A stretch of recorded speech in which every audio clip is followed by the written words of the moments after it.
समय कुछ बड़ा करने का है और उस बड़ा करने में आप उस बड़े बैंक के साथ अगर हो जाना चाहते हैं, जिस बैंक का नाम स्टेट बैंक ऑफ इंडिया है और उस बड़े पोस्ट का नाम प्रोबेशनरी ऑफिसर है, जिस पोस्ट पे रह के आप आने वाले दिनों में आप उस चेयरमैन के पोस्ट तक जा सकते हैं, और उस बैंक की बड़ी वैकेंसी आज नोटिफिकेशन आउट की गई है। तो इस नोटिफिकेशन में क्या इंपॉर्टेंट फैक्ट है, कितनी वैकेंसीज हैं, क्या आपके जो एलिजिबिलिटी है, उसकी सारी बात करेंगे। लेकिन इंपॉर्टेंट ये है कि आपके state bank of India probationary officer की जो 3 फेज में एग्जामिनेशन होने वाली है, one is called phase 1, second is called phase 2 and third is called phase 3। उसके लिए समय बहुत कम है। खासकर फेज 1 के लिए जो समय है, जो हम कहते हैं कि हमारी ऑब्जेक्टिव है और क्वालिफाइंग इन नेचर है, जहां पे कोई भी सेक्शनल कट ऑफ नहीं रखा गया है, उसके लिए हमारे पास समय कम है। जो हमारा नोटिफिकेशन में डेट दिया गया है वो आपके जुलाई और अगस्त दिया गया है, लेकिन चूंकि जुलाई के 14 तक तो आपकी ये ऑनलाइन नोटिफिकेशन को ही आप फिल कर सकते हैं, एप्लीकेशन को ही फिल कर सकते हैं। इसका ये अमूमन मतलब निकाला जा सकता है कि जुलाई मंथ में तो एग्जाम नहीं होगा। अगर एग्जाम जुलाई मंथ में नहीं होगा, जहां तक मेरा अनुमान है, तो इसका मतलब ये जरूर है कि अगस्त मंथ के सेकेंड वीक से आपके लिए ये एग्जाम आ सकता है ना। तो संभवतः सेकेंड जो सैटरडे संडे होते हैं उसमें ये एग्जाम आपको देखने को मिल सकता है। दिस इज व्हाट टेंटेटिव जो डेट है वो मैं आपके बता सकता हूँ। तो ये फेज 1 आपकी अगस्त में आप प्रिडिक्ट कर सकते हैं। इसमें जो आपकी सेक्शंस हैं उसमें आपकी मैथ, रीजनिंग और इंग्लिश है। फेज 2 की बात हम करेंगे, जिसमें आपके 2 पार्ट में आपसे एग्जामिनेशन होंगे, one is called mains and second is called descriptive. और फेज 3 में आपके साइकोमेट्रिक टेस्ट भी हैं, फेज 3 में आपके ग्रुप एक्सरसाइज भी है, और फेज 3 में ही आपके पर्सनल इंटरव्यू भी हैं।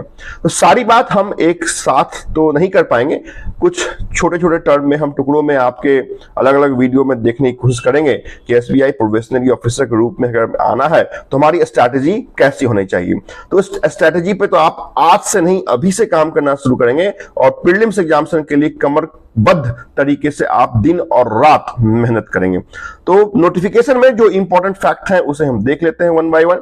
फैक्ट पहला वो ये है कि टोटल नंबर ऑफ वैकेंसीज जो हमारे पास है विथ बैकलॉग 41 वैकेंसी, वो 541 है।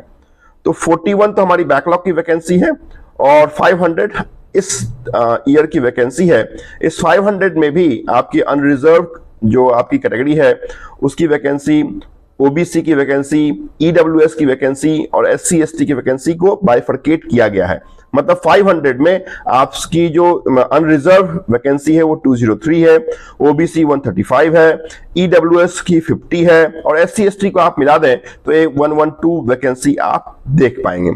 उसके साथ जो एज लिमिट की हम बात करते हैं, तो age must be in between 21 to 30 years. 30 years कब तक, वो भी इंपॉर्टेंट है। बाय द मतलब जो आपकी 1 अप्रैल 2025 है, उस तारीख तक आपकी एज 30 ईयर प्लस नहीं होनी चाहिए, है ना। तो 21 to 30 के बीच में आपकी एज है।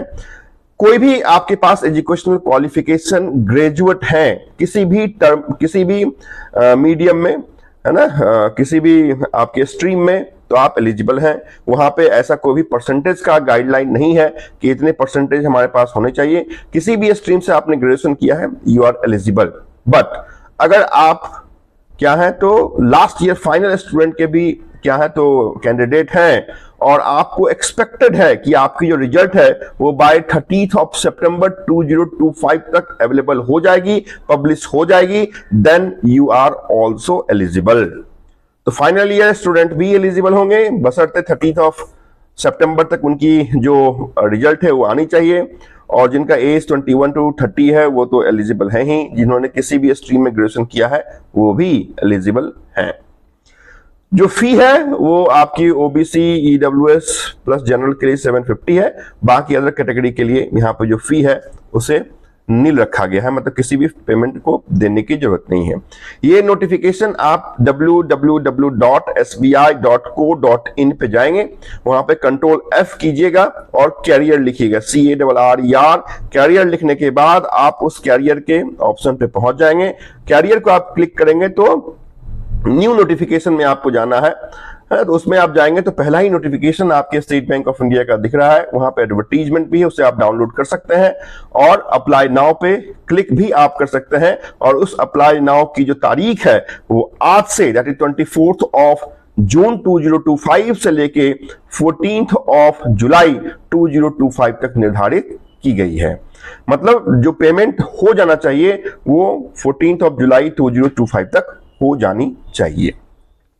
इसके साथ साथ आप जाने कि जो रजिस्ट्रेशन, जो प्रीलिम्स का आपका टेंटेटिव डेट है उसे जुलाई अगस्त में रखा गया। मैंने पहले ही बता दिया कि अगस्त के सेकेंड वीक से you must be in ready mode कि आपके एग्जाम होंगे। जो मेंस का टेंटेटिव मंथ रखा गया है वो सितंबर 2025 है।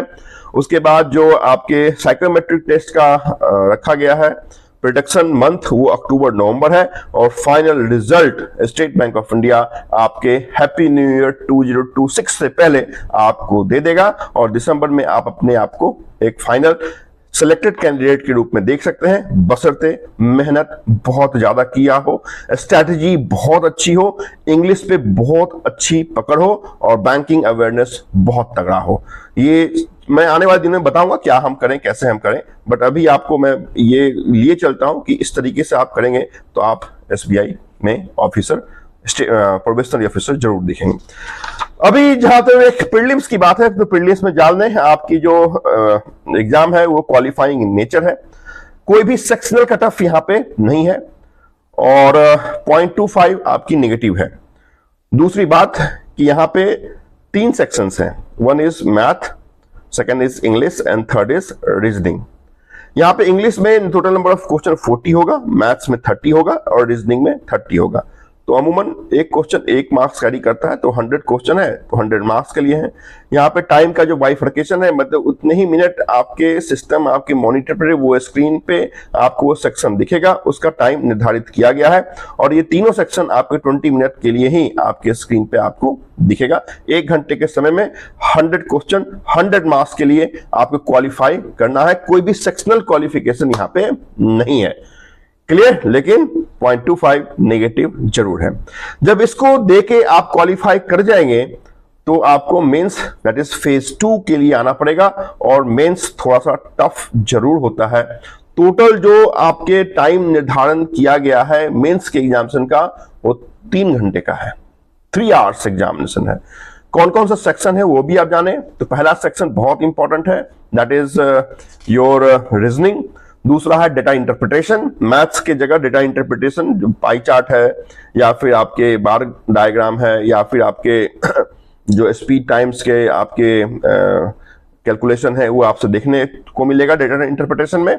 General awareness with banking terms and English, ये 4 सेक्शन है और इन चारों का नंबर ऑफ क्वेश्चन आप जरूर देखें, आपके स्क्रीन पे भी आपको दिखेगा। रीजनिंग 40 क्वेश्चन फॉर 60 मार्क्स है, data interpretation 30 question for 60 marks है, मतलब each question carry 2 marks. However banking के जो आपके क्वेश्चन है वो 60 क्वेश्चन है एंड 60 मार्क्स हैं। देखिए बैंकिंग का क्वेश्चन कितना ज्यादा है, 60 क्वेश्चन 60 मार्क्स और इंग्लिश 40 क्वेश्चन फॉर 20 मार्क्स, मतलब आधे मार्क्स का वेटेज। इंग्लिश जो प्रीलिम्स में आपने देखा था उसमें इंग्लिश को ज्यादा वेटेज दिया गया था, जब मेंस में आप देखेंगे तो इंग्लिश को आधे का वेटेज दिया गया, मतलब 40 क्वेश्चन है फॉर 20 मार्क्स है। यहां भी टाइम का निर्धारण है, निर्धारण आप देख सकते हैं सेक्शन वाइज। टोटल कंपोजिट जो समय है वो 3 घंटे का है। तो ये फेज 2 की पहली कड़ी है। फेज 2 की दूसरी कड़ी में आपको descriptive just after submission of your mains examination, वो आपकी ईमेल राइटिंग होगी, report, situation analysis and precise. तो ये 4 इंपॉर्टेंट सेक्शन आपके रहेंगे और ये 3 क्वेश्चन आपसे पूछा जाएगा। There will be 3 question of 40 marks with 30 minute आपको अलॉटमेंट दिया जाएगा। तो ये फेज 2 की सेकेंड आपकी कड़ी थी। Phase 3 that is very very important, जिसमें पहला साइकोमेट्रिक टेस्ट है, दूसरा ग्रुप एक्सरसाइज है और तीसरा इंटरव्यू है।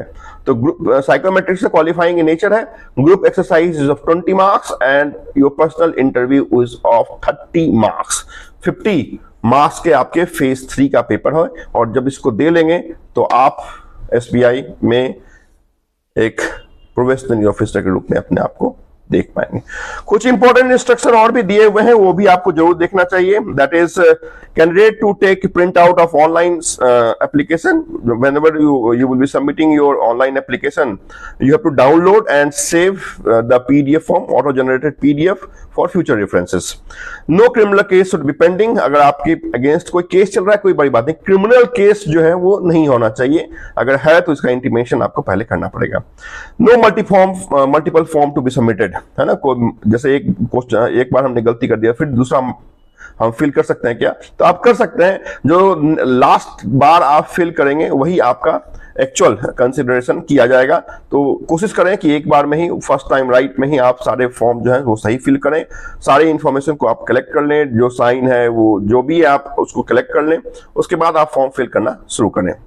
तो ऐसा नहीं है कि आपका आज सही डेट है तो आज ही आपको भरना है, बट मेक श्योर कि अगर 14 जुलाई लास्ट डेट है तो एटलीस्ट 5 जुलाई से पहले हमें भर के अपने आप को बिल्कुल रेडी रखना है अपने प्रीलिम्स एग्जामिनेशन के लिए।